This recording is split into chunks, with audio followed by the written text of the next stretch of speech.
Boom. We are live, ladies and gentlemen. We have a very exciting guest, one of our long-time friends, and a story that I actually really appreciate. We have Didi from the Bitcoin family. Didi in Holland today. How are you doing? One of our I long am friends and a story. very good, man. I'm enjoying life to the fullest. I am supporting crypto all the way, with my beautiful full family, like three daughters and a wife. Yeah, life is treating me well. Yes, you're a rich and a wealthy family. I'm always enjoy following you guys. So for those of you that don't, for the Bear family that doesn't know who you are yet, give us a little bit about your background story and how you ended up talking to me today, I guess, to some degree. Do you want the short version or the long one? No, let's give us the long one. We got some time here, Didi. Get comfortable. So the long one is that I had a very beautiful youth. My father is from Indonesia, my mother is from the Netherlands. I was a professional football player, and I did my school. Studied higher economics, they call it in the Netherlands. After school, I needed to start working for a job, for a boss, and I quickly realized that wasn't the type of work I needed to do. I needed to be an entrepreneur. At that point in life, I was 24 years old, and then suddenly I was having dinner at home with my parents, and at the evening I left home and I said goodbye, mom. See you tomorrow.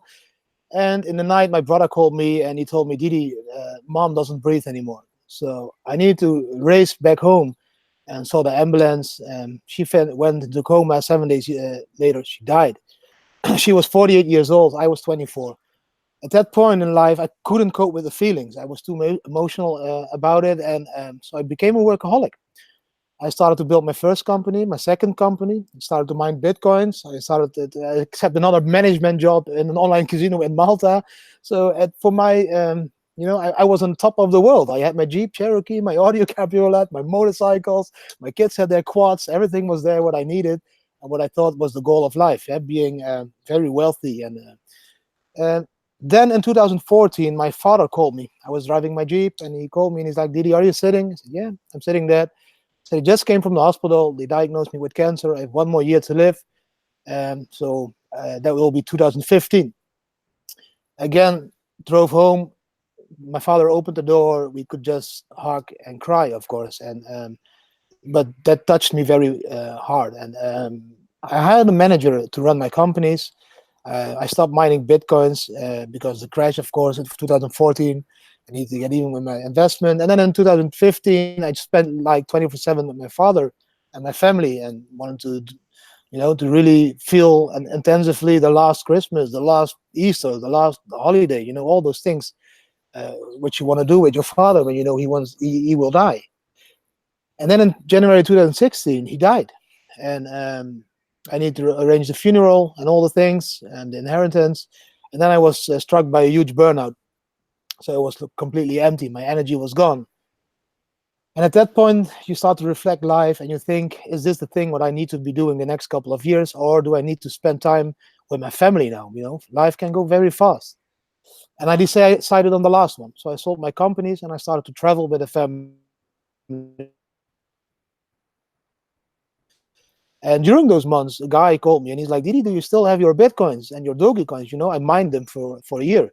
I was like, yeah, I still have them somewhere, but I'm enjoying my beautiful sunset here in Bali on the beach. I'm not going to touch my laptop. And he was like very persisting, like, go and watch, look at them. They are flying, man. The revolution is starting.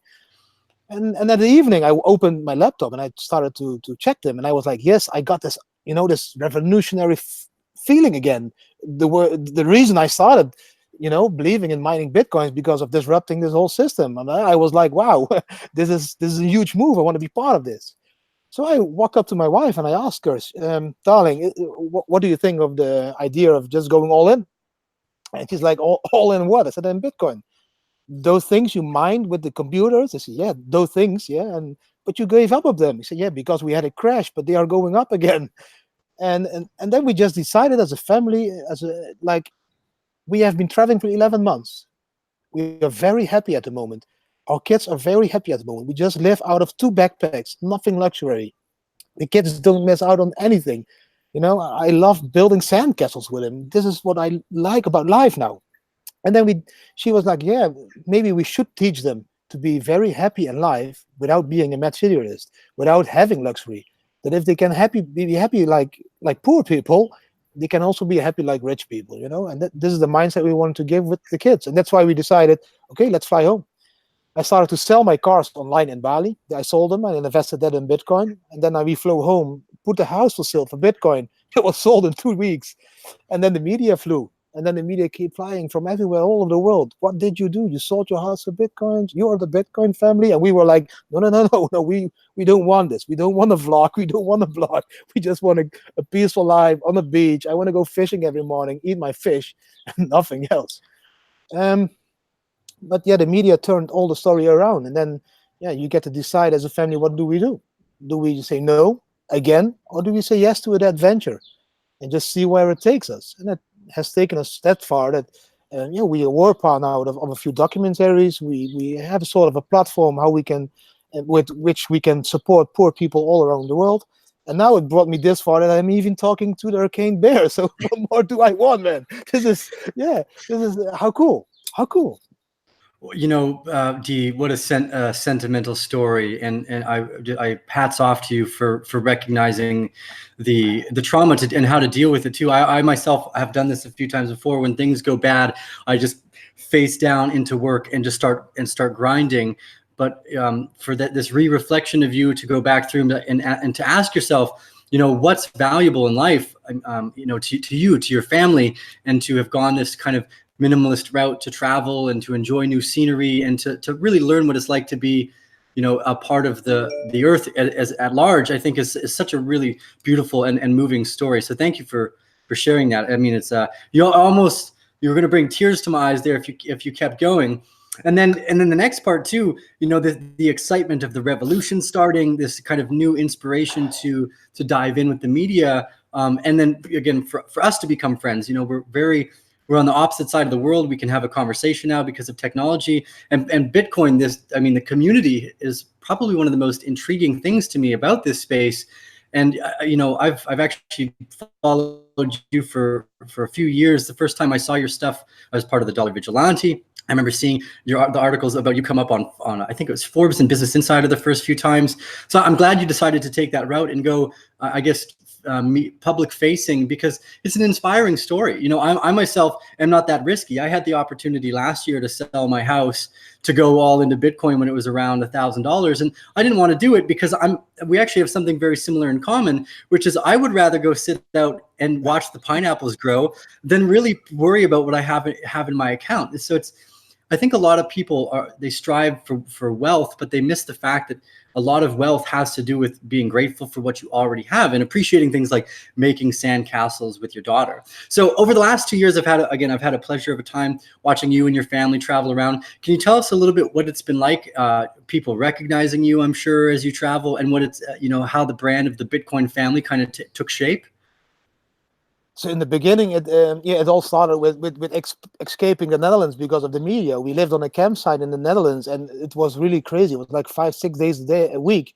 There was media, you know, they came really flying. Wall Street came from Australia, Ukraine.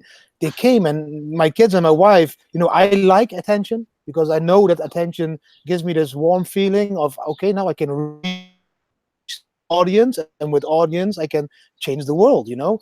But my wife and my kids, they were like, man, come on, Didi, this is not normal anymore. At that point we left. They were like, man, you're crazy. And then we went to Thailand, and then there was a Russian guy on the beach, and in an Italian restaurant it was, and he came to me with his telephone and with my picture in it, and he was like, is this you? I said, yeah, this is me, you know. But why? You're the Bitcoin man. I want to make a selfie. All the family on it. So he started shouting in this restaurant, let's make a selfie. And I was like struck by what, the selfie with me? My kids looking at me like, what is that, Daddy? That man is crazy. Why does he want a selfie with you? I said, because of the Bitcoins, I think, you know. I didn't know on an island in Thailand that they would know this. And then he posted the selfie, and then they came flying from Germany, Arte, a very huge television producer, and they said, yeah, we want to make a documentary. And I said, I'm in Thailand. Yeah, we will be there next week. We'll fly there with a team and we'll make a documentary about it. So I again needed to discuss this with my wife, and she was like, "Man, yeah, we can't stop it anymore. Let it go. We go with the flow. We accept every adventure. We decided to say yes on everything, because if you say no and you block every door, you never have an adventure." So and I looked at my wife and I said, "What?" Well, my daughter wants to see you. She's coming. So at that point, we just said accept it, and then everything started. This is my oldest daughter. Hi. That was Hello. really, and then the adventure started to grow and grow. And then we were there on the beach, and this guy calls me from Europe, from the Netherlands, and he was like, "Didi, do you want to drive Europe in a sponsored car?" I said, "Drive Europe in a sponsored car? You will get a camper van, and you can drive all Europe, investigate Bitcoin, how it's doing over there." And I was like, "But what do you mean a sponsored car? He will give you a camper van. You can drive it a half year. Half year is it? Half year traveling for free." So yeah. So who's going to pay the gasoline? We as well. So who's going to pay the camping plots? That I needed to pay myself. But we accepted this. So we started to fly back to the Netherlands. We drove all Europe. We visited like Norway, Sweden, Finland, Croatia, Slovenia, Portugal, Switzerland, Austria. And we did interview people over there. We went, to investigate what Bitcoin, how it was growing. And then it even struck my mind even more, man. It blew me away. It blew me away that I could log into the train station in Switzerland, buy my train ticket in this machine, and at the same time buy Bitcoin at the same machine that was placed there by the government in Switzerland. That was, for me, was like, man, this is, how beautiful is this? So we decided to educate our kids by practical learning and traveling around the world and showing them why Bitcoin and blockchain is involving and including people in a monetary system that we believe in. Because I think that is the real fundamental behind Bitcoin, to include the people that are now not included to the monetary system. The people that are unbanked, the 3 billion people around it. Even my family, when I went to the Moluccan Islands, it's in Indonesia, it's an island group. I went there. I had a lot of talks with those people. They sell rice, they sell fish. The whole island doesn't own a bank account. People don't even realize that there are many people around the world that don't even have a bank account. They can't never participate in this financial system. And then that motivated me more and more to spread the word and to embrace the Bitcoin family brand. And that become a little bit more commercial, because I really wasn't the guy that wanted to walk around with this telephone vlogging. Hi, my name is Didi. I even felt embarrassed the first 2 times. It was a shock for me that I need to use that thing and Instagram and all those things. So oh shit, I'm talking too much. No, it's great. You made some really great points there, and one of them I want to touch on too is the acceptance of the storyline, right? To be like, okay, let's kind of. And accepting opportunities. That, first off, that's a huge point that a lot of people overlook, is that when you're traveling, if you start to say no to something, you start to cut off all of your opportunities. If you say no to someone once, they're generally never going to offer you something again. So there's this rule of thumb where you want to embrace what's coming at you, because you don't know where it will lead you. And the other really important part, I think, that you're finding out, and I myself am also finding out, is that the story, like your story of how you got here and your place in the community to share this revolution of ideas is inspiring for so many people. I mean, the community becomes such an empowering thing. It's been really strange for me too. I mean, I fly somewhere, someone recognizes me on the plane, or when I'm getting off of the ferry. It doesn't necessarily make sense. But then what I started to realize is that people like you and I, people that are in this space in general, we have a lot in common, and because of that, we end up going to very similar places. Like you said, you were in I believe it was Copenhagen in Thailand. People were trying to connect us, and when we're in a similar vein, you end up very close to those that are following the same things. And the same thing brought me to this space as well, is that there are a lot of people that are disempowered through not just the financial system, but governance at large. And this was a very real and obvious solution to try to fight back. And it's not just about the technology, it's about people and stories like you, because it's a fresh and, I guess, almost blunt reminder to everyone that, you want to try to not be risky, but follow your heart into what you feel is important, and invest in that. For you, it was family and following that flow of the moment. And now we're at this new point where, like I said, I've been watching you. We've shared a little bit of ideas back and forth about how we can help out the charitable side of things. And there's a lot of really great, again, the great relationships that I've been able to form over the last few years because of the things that we have in common. So it's such a brilliant story to see. I'm glad you and your family decided to share it. Tell me a little bit about some of the moments when you first sold the house and went into Bitcoin. Like, did your wife give you any flack at all? Like, how easy was that? So that was not very easy. You know, like the house was sold for Bitcoins, partly money. So the part that was paid in Bitcoins, that was easy. I didn't need to exchange them. The other part was money.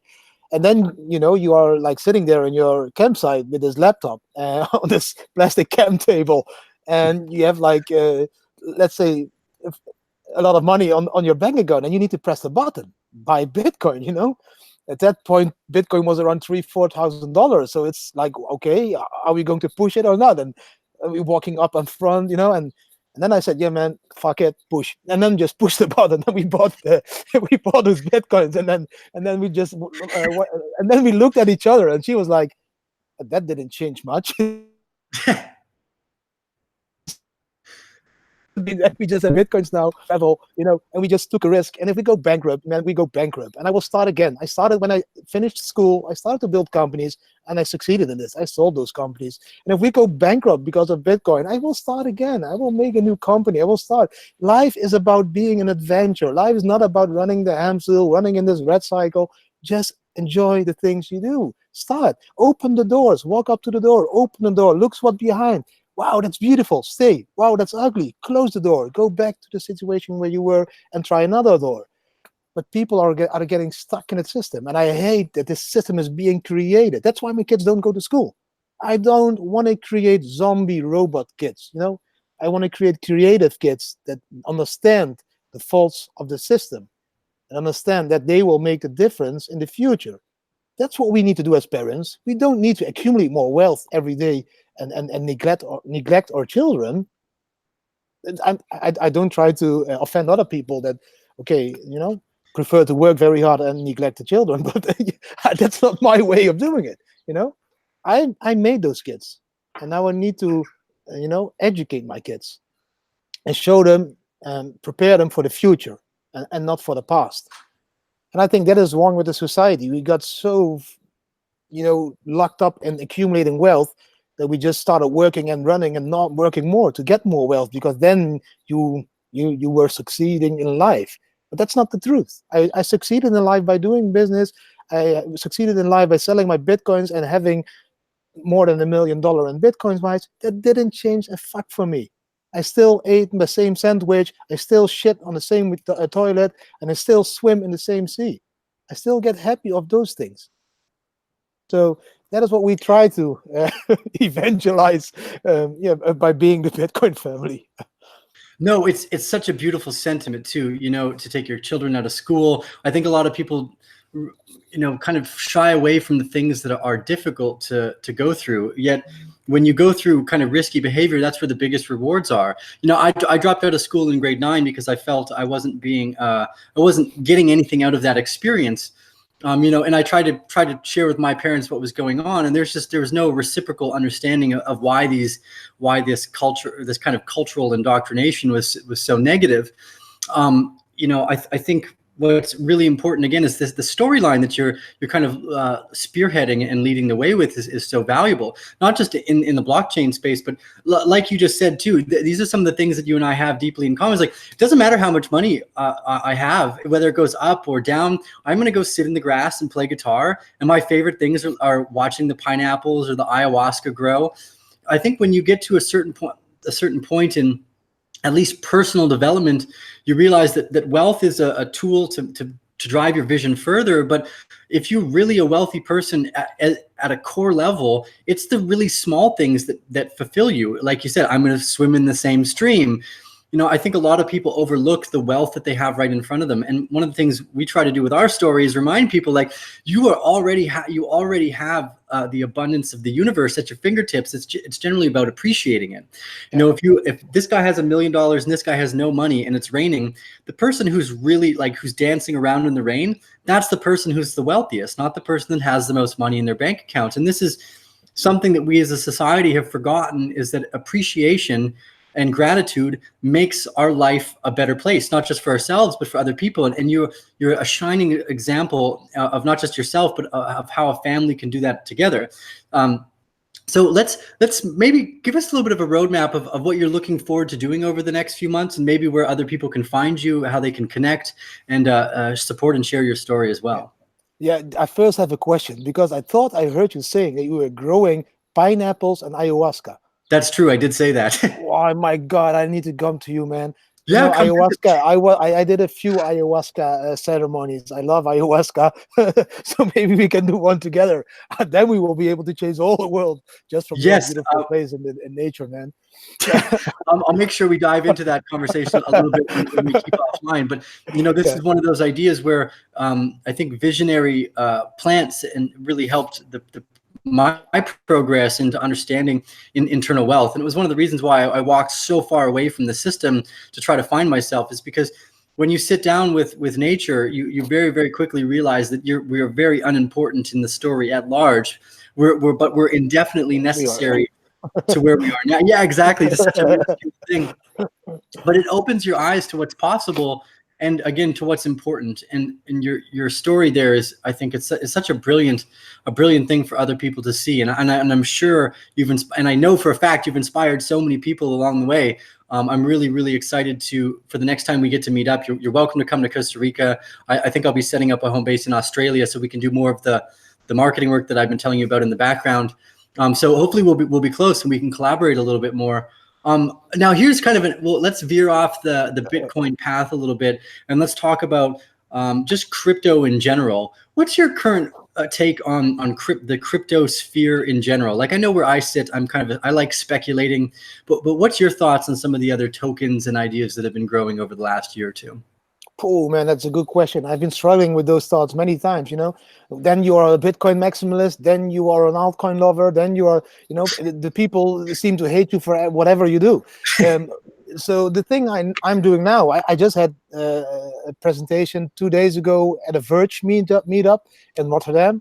They invited me to do a presentation. I did my presentation about our life, a story, and all the things. And I ended it with this thing. I just told them, because there were a lot of haters texting me, you are going to talk at a scam coin and all those things. And I'm like, guys, grow up. This is a monetary revolution. They want us to fight with each other, but that's not what we need to do. We are one big ass community. We need to work together. We need to fight together. And that's how we change the system. We don't change the system by throwing mud at each other.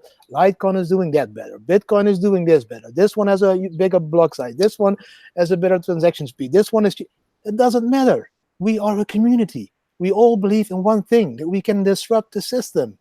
And that's what we need to understand. This fight has to be fought together, not with each other, but against the opponent. And I think this kind of mindset we need to create. This is the kind of mindset we YouTubers all need to create. Why couldn't I just believe that Litecoin is doing things good? They are doing things good. And I don't understand this, because all people come from the same financial background, where in Europe they use the euro, in Thailand they use the Thai baht, in Indonesia they use the Indonesian rupiah. These are all different currencies. Do you see those currencies fighting with each other? Our Indonesian rupiah is better than the euro? Or no, they work together. They are exchangeable. They connect people all over the world, and that's how they rule the world. And now we need to do the same. We need to connect all the world with cryptocurrency. All the cryptocurrency community need to be connected and stop fighting with each other, but against that system where the fundamentals of blockchain and Bitcoin lie. Yeah, I absolutely agree with you. The community is, for lack of a better word at the particular moment, we're kind of immature to some degree and a little bit irrational. But I think it's a part of the growth of the toddler phases of the blockchain space. And I agree with you. I think the necessity of choice in decentralization is so important that people often overlook that. It seems very logical to assume that Bitcoin can be the global remittance token, but for a country like Venezuela, for instance, who's already in the throes of an economic depression, Bitcoin doesn't really make sense for them, because it's the cost of mining it is very high. They can't really invest in infrastructure. To buy it is quite a bit out of their reach. Whereas you have tokens like Digibyte or Dash that are quite a bit cheaper. They can still invest in mining infrastructure, and they can own some of the node. They can start to actually own the nodes of their own particular currency. And I think what's more likely is that we'll see these different proof of work tokens take over the space where they do really well, so that if Digibyte and Venezuela happen to get along, or maybe Dash and parts of Africa, and that Bitcoin acts as kind of the general infrastructure layer for everything else to trade upon. But there's a lot of room for currencies. Like, if there's only one choice of sunglasses, this would be boring. You want competition on every spectrum possible, because it produces a stronger product and community at large. I mean, our ability to be able to debate one another without debasing each other is so important, to realize that, okay, well, I'm not going to talk poorly about someone just because they like XRP, but fucking garbage. If you, I mean, so it comes down to this realization, at least for me, is that, look, everyone's allowed to believe what they want, but there's a real core philosophical reason to why I think companies, or not companies, but chains like Bitcoin, Litecoin, for example, hold a precedence over others that look, hookers are cheap and fast. That doesn't mean they're better. Look, love takes time to produce. It takes a lot longer. There's so many times in life when we see things that are slower that have way more value to them because of that depth, regardless. So people always want to argue for some of these some of these other tokens, and where I fundamentally agree with you is that we need to start having our argument should only be focused on ideas instead of each other. And I think too often what's happened is people start to attack the other people instead of the ideas. And this is where our community has kind of made a few trips and falls. That's a very great point, is that we need the ability to attack ideas, to have strong debates, and not debase each other, because we need everybody in this community to work together. It's such a beautiful sentiment. So tell us, over the next few months, where are you got any conferences coming up? Where are you going to be living in? Are you going back to Thailand? So yeah, so what happened? Let's pick it up from there. We became the Bitcoin family thing, and then we had a lot of money, and we thought, like, shit, man, that doesn't make us happy. And then we discovered, by traveling the last 2.5 years, all those people are in this industry with the wrong mindset. They are in to get quick rich, the moon and Tulembro, and that made me decide to start sharing with charity. So we started donating, and by donating, we saw kids becoming happy, orphanage kids and everything, and we became happy of this. So that was this new thing we were, and then we started educating ourselves in charity, and then we understood that giving doesn't help those people. We need to do impact investments. We need to educate them. We need to teach them how to fish, not give them fish. So now I created this new tour with the family. There's a Chinese woman that is making a documentary about the last 2.5 years which we traveled. I have a lot of footage of this, like 300 hours. And what I want to do, we want to buy a car. It's like a Jeep, like 4x4 with 2 rooftop tents. And I want to drive around the world, completely around the world. And I want to go and visit blockchain, crypto, and corporate events and screen this documentary of us, which will be a beautiful, but also emotional, but also educational documentary. After this documentary, we will do a Q&A on stage. I will go there with my family on stage, and people can really ask us questions. How did it really feel? And at the same time, I want to do Bitcoin challenges in the area of that event, where we challenge other families to live solely in crypto for 3 days, or to go for dinner on crypto, and make videos about this and share this. And at the same time, I want to do treasure hunts in that city. So if I go to Sofia, Bulgaria, I will hide a ledger with a Bitcoin, and then people can join it. And then I will start spreading clues, and the guy who finds the Bitcoin ledger because of solving the clues will have a Bitcoin. So those 3 things I want to take as a package and drive around the world and just repeat and repeat everywhere. And all the money I will be making with this, my speaking fees, the Bitcoin challenge money, the treasure hunt, all the revenues, I'm going to give away to charity.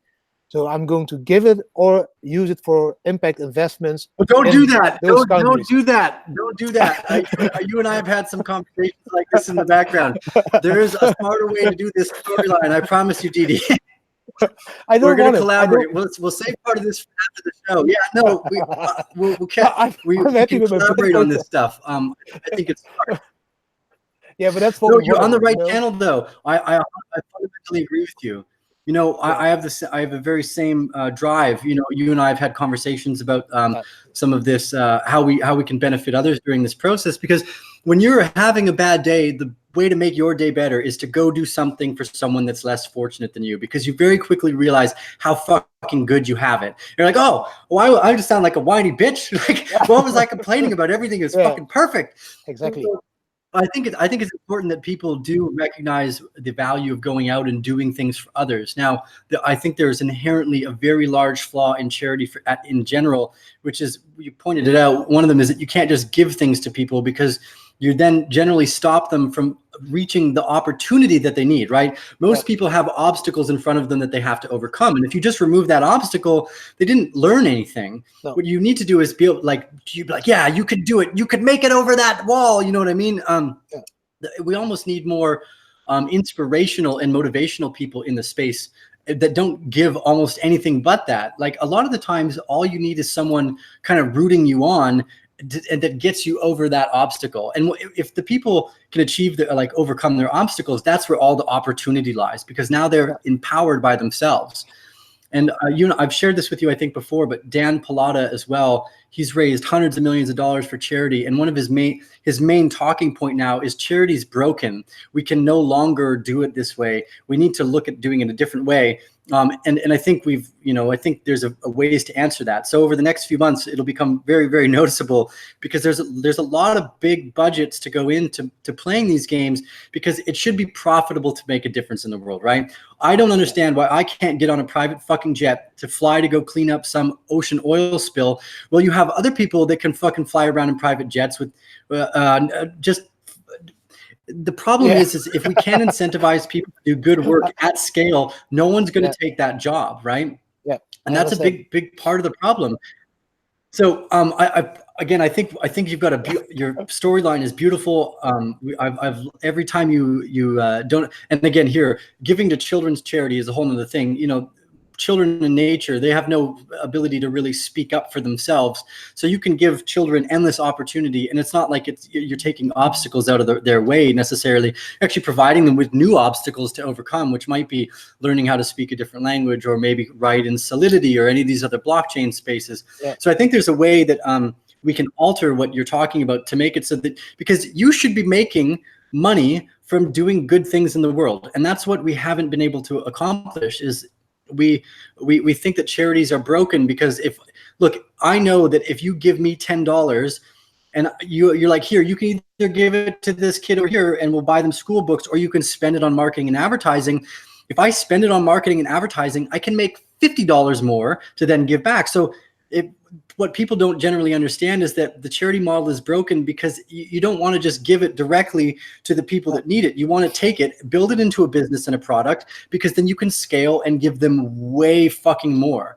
And I think this has been an inherent problem in the charity space for a long time.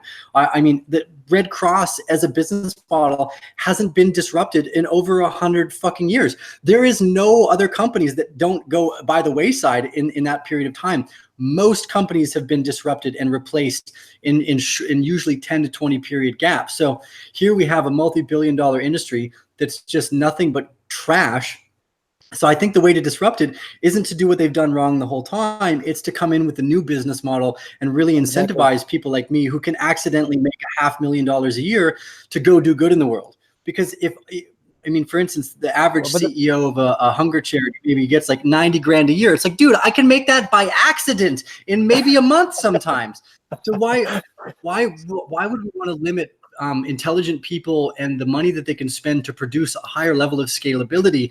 This is something I'm very, very passionate about, Didi. Sorry, I didn't mean to go off on kind of a rant here. I didn't mean to. But that's perfect, because but we need to, maybe we should combine our strengths. You know, my strength is not to run a business anymore, because I don't want to focus on running that business. My strength is just to be on the field.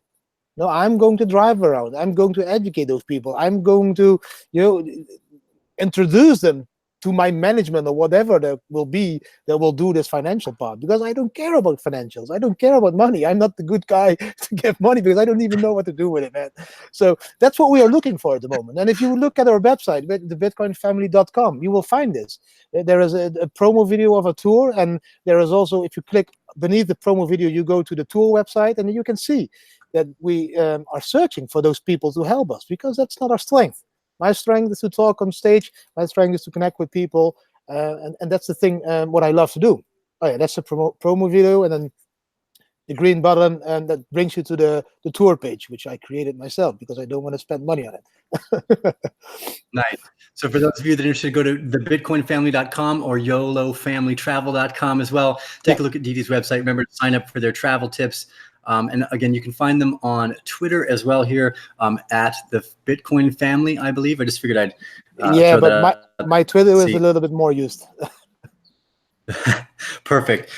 Didi, I want to keep you on the call here for a little bit longer when we jump offline, because I'd love to discuss further some of the ways we can collaborate, because you and I had actually chatted the last time I was in Malaysia, and I'm really grateful to hear that you're furthering down that path, because there are big waves coming in right now that have nothing to do with the Bitcoin and blockchain space that we can take advantage of.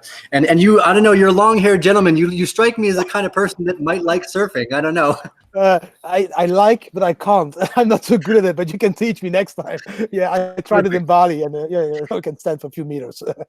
Didi and Tiho go surfing. That's the vlog I'm looking for. Next, bitcoinwaves.com. Yeah, we will. Yeah. Oh, beautiful. So I dropped you out there for a sec. Didi, we've rolled in almost we're at like almost 40 minutes here. I'm really really grateful for your time today. I think we should do this again probably in the next 2 or 3 months. Like I said, I'll be moving to Australia, so if you happen to be close by in that area, let's definitely line up a personal podcast again. And then again, for anything that you want to share, I think you're already in the Arcane Bear Telegram channel. Remember, Arcane Bear family, if you haven't yet, please join the Arcane Bear Telegram channel. All those links down below. I will leave the links for Didi's content as well once I jump offline here. Remember to smash that thumbs up button, ladies and gentlemen. It helps other people later on down the stream find the information that they're probably looking for, because we like the same things apparently. And just again, hats off to you, Didi, for sharing your story, because again, stories are one of the most impactful things that we have on this planet, as they act almost as a cultural currency for inspiring the future generations. And I definitely think you have one of those stories that does that. So thank you for sharing your time with us today. You're very welcome, Theo. And I'm just thankful that and honored that I was on your show. And I hope the people enjoyed it. And yeah, let's keep connecting and changing the world. Yeah, I think we're going to do great things together, Didi. And again, hats off to the rest of you and your family too. Keep us posted on everything that's going on. And again, yeah, I'm grateful for the friendship. It was a really pleasure to chat. And everyone in the comments really resonated with your story as well. So everyone's got your back as far as I can tell. Thank you. Beautiful. We'll see you guys on the other side. Bear family, thank you again for joining us on today's live edition with Didi and the Bitcoin family. We'll see you guys next time. Ciao.